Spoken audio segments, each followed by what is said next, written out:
J'écris pour toi, cher Théophile, un récit ordonné des événements qui se sont passés parmi nous. Je le fais pour que tu reconnaisses l'entière véracité des enseignements que tu as reçus.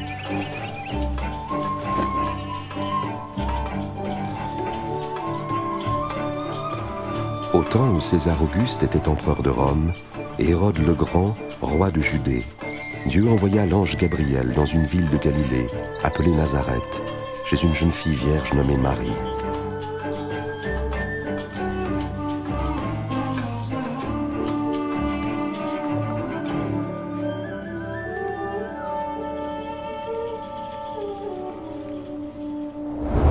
N'aie pas peur, Marie, car tu as trouvé grâce devant Dieu. Tu concevras et tu enfanteras un fils à qui tu donneras le nom de Jésus. Comment est-ce possible? Je suis vierge. Le Saint-Esprit viendra sur toi. C'est pourquoi le Saint-Enfant qui naîtra de toi sera appelé le Fils de Dieu. Son royaume est éternel.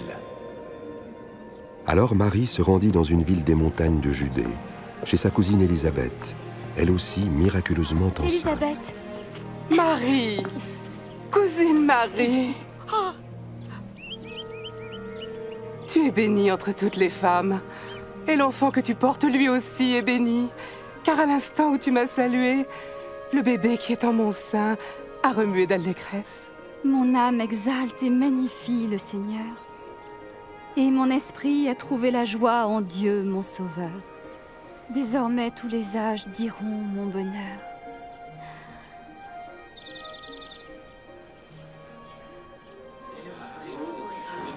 Sachez, hommes de Nazareth, que l'empereur César Auguste a décidé un recensement sur les territoires occupés de Galilée et de Judée. Tous doivent aller se faire inscrire, chacun dans sa ville natale.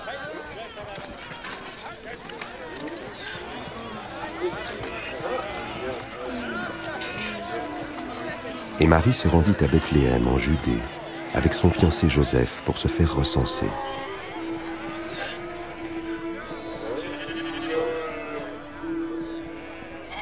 Mais il n'y avait pas de place pour eux à la maison des voyageurs, et ils durent se loger dans une humble étable.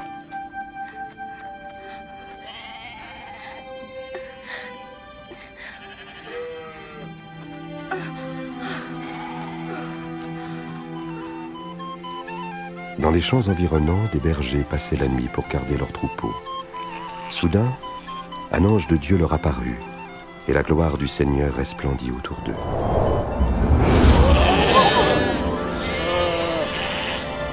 Aujourd'hui, dans la ville de David, un sauveur vous est né. C'est le Christ, le Seigneur.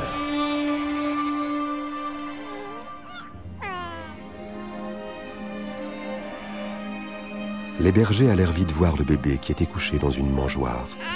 Ils étaient les premiers à répandre l'évangile, la bonne nouvelle du Sauveur né d'une vierge.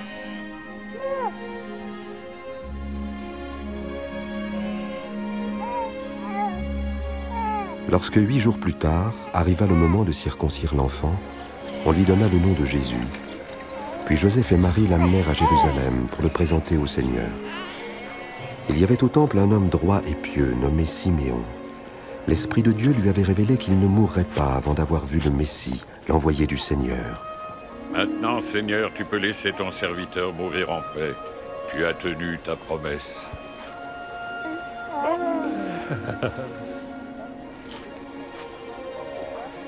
Car de mes yeux, j'ai vu le Sauveur, qui vient de toi.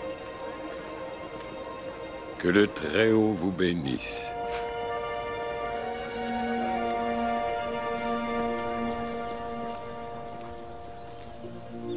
Après avoir accompli tout ce que la loi du Seigneur ordonnait, Marie et Joseph retournèrent en Galilée, à Nazareth, leur village. Lorsque Jésus eut 12 ans, Joseph et Marie l'emmenèrent à Jérusalem pour les fêtes de la Pâque. Mais quand ils repartirent, Jésus resta à Jérusalem, et ses parents ne s'en aperçurent pas tout de suite.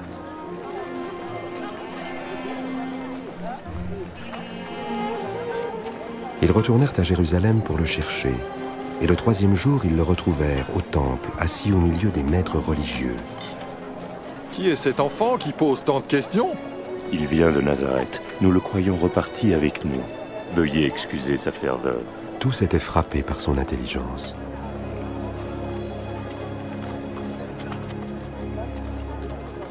Mon enfant, pourquoi nous as-tu fait cela? Nous étions très inquiets en te cherchant partout, ton père et moi.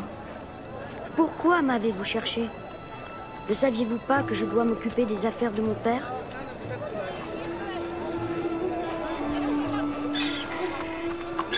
Jésus retourna avec eux à Nazareth. Il grandissait et se fortifiait en sagesse. Et la faveur de Dieu et des hommes était avec lui.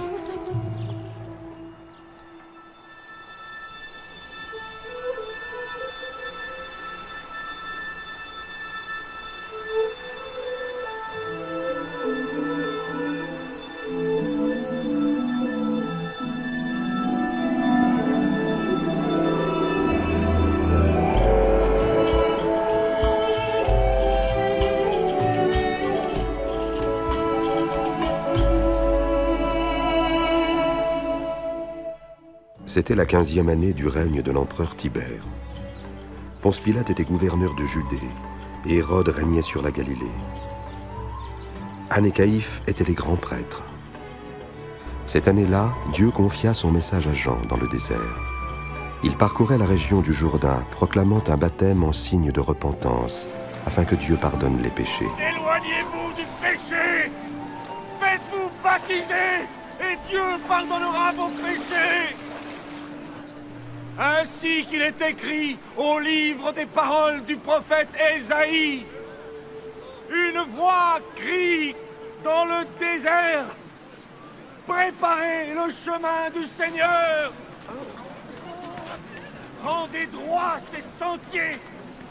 Tout ravin sera comblé. Toute montagne et toute colline seront abaissées. Les passages tortueux seront redressés, les chemins rocailleux aplanis, et tous les hommes verront le salut de Dieu. Que devons-nous faire? Oui, dis-le-nous! Oh vous, race de vipères! Qu'attends-tu de nous? Aide-nous! Dis-nous comment il faut faire! Que celui qui possède 2 vêtements en donne un à l'homme qui n'en a aucun. Et que celui qui a de quoi manger partage ce qu'il a. Maître. Et nous, les collecteurs d'impôts, que devons-nous faire? N'exigez rien de plus que ce qui est légal. Mais pour nous, soldats, que conseilles-tu? Eh bien, n'extorquez d'argent à personne. Et ne dénoncez personne sans raison. Contentez-vous de votre paye.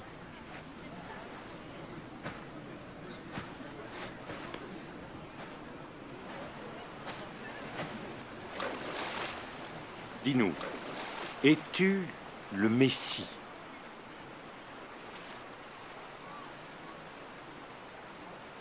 Moi, je vous baptise dans l'eau.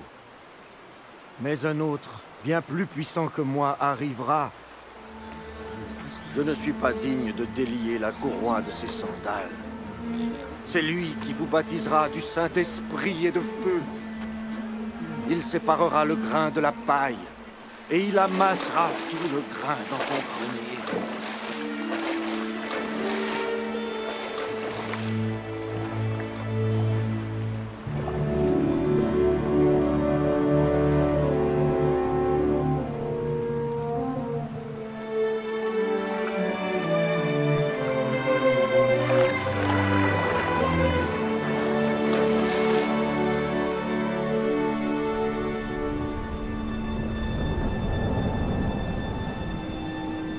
Et le Saint-Esprit descendit sur Jésus sous la forme d'une colombe.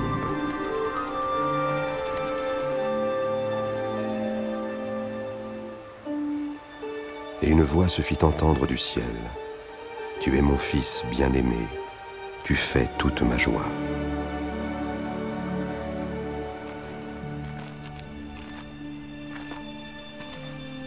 Jésus avait environ 30 ans lorsqu'il commença son travail. Rempli du Saint-Esprit, il revint du Jourdain. Et l'Esprit le conduisit dans le désert où il fut tenté par le diable durant 40 jours. Il ne mangea rien pendant ces jours-là, puis il eut faim.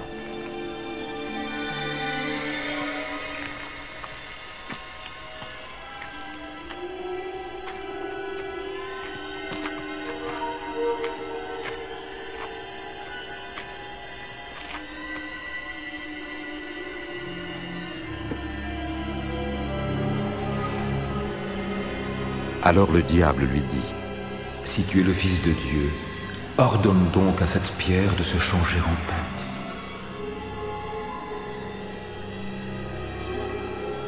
Il est écrit que l'homme ne vivra pas seulement de pain, mais de toute parole que Dieu prononce.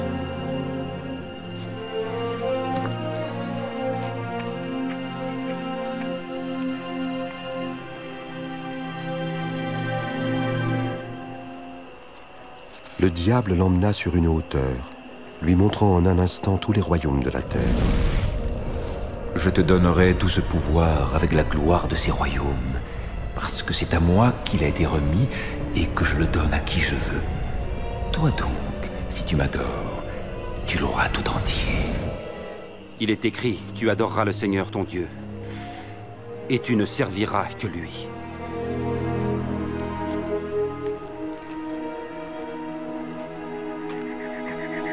Le diable le conduisit ensuite à Jérusalem et le plaça tout en haut du temple. « Si tu es le Fils de Dieu, jette-toi d'ici en bas, car il est écrit que Dieu ordonnera à ses anges de te garder.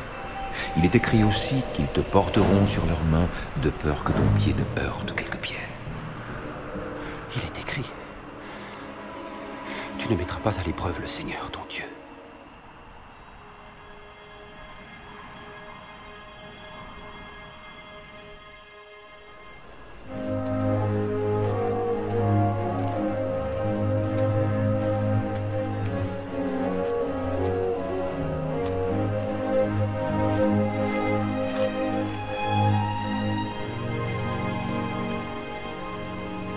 Jésus alla à Nazareth, le village de son enfance.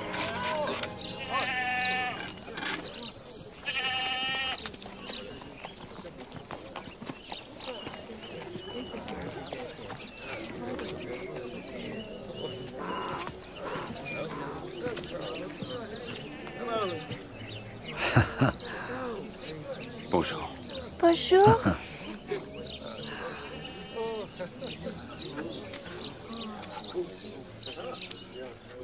Le jour du culte, il entra à la synagogue, selon son habitude.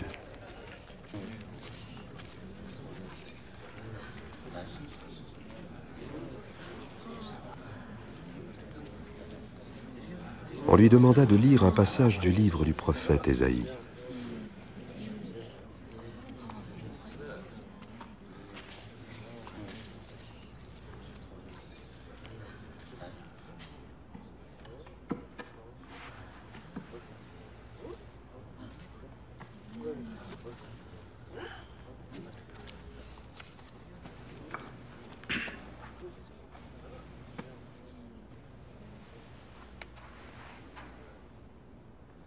L'Esprit du Seigneur est sur moi. Il m'a choisi pour annoncer la bonne nouvelle aux pauvres. Il m'envoie proclamer la délivrance aux captifs, le recouvrement de la vue aux aveugles, pour donner la liberté aux opprimés et proclamer l'année de grâce accordée par le Seigneur. Il parle bien.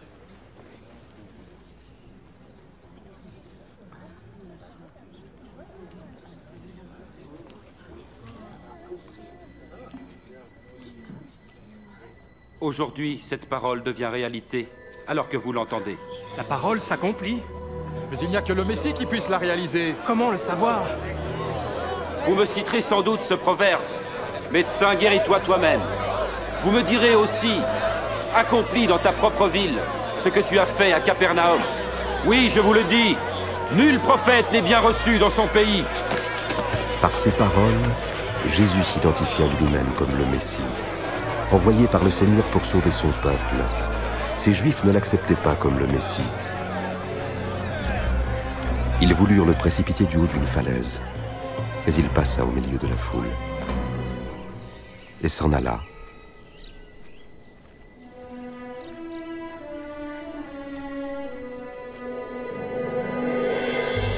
Il se rendit alors à Capernaum, ville de Galilée.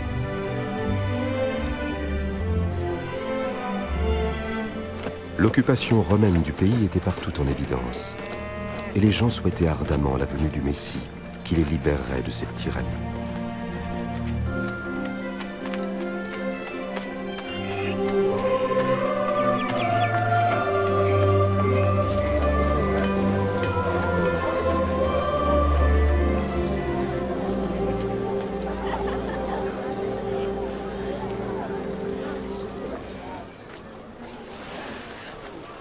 La paix soit avec toi. Et avec toi, maître.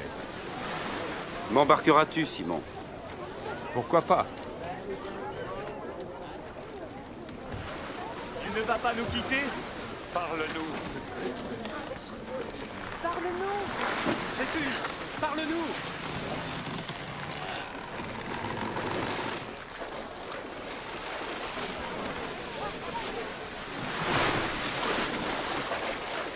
Un jour, 2 hommes se présentèrent au temple pour prier.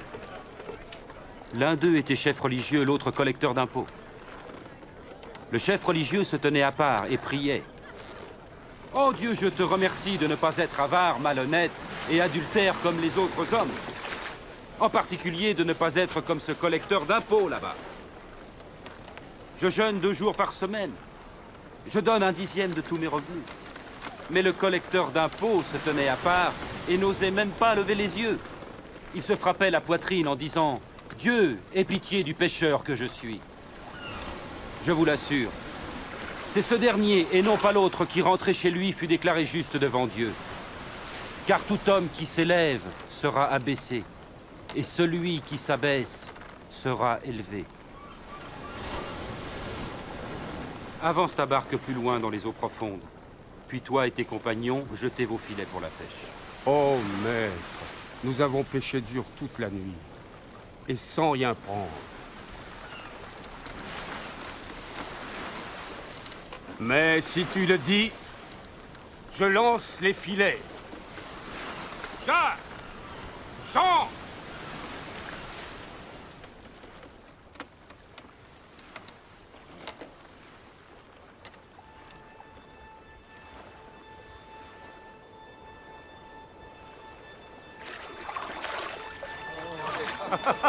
Jacques!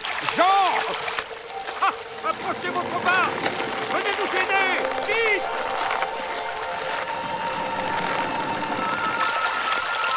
Pas possible! Nous sommes occupés!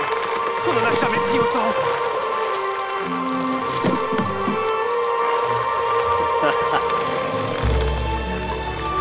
Ça suffit! Ça suffit!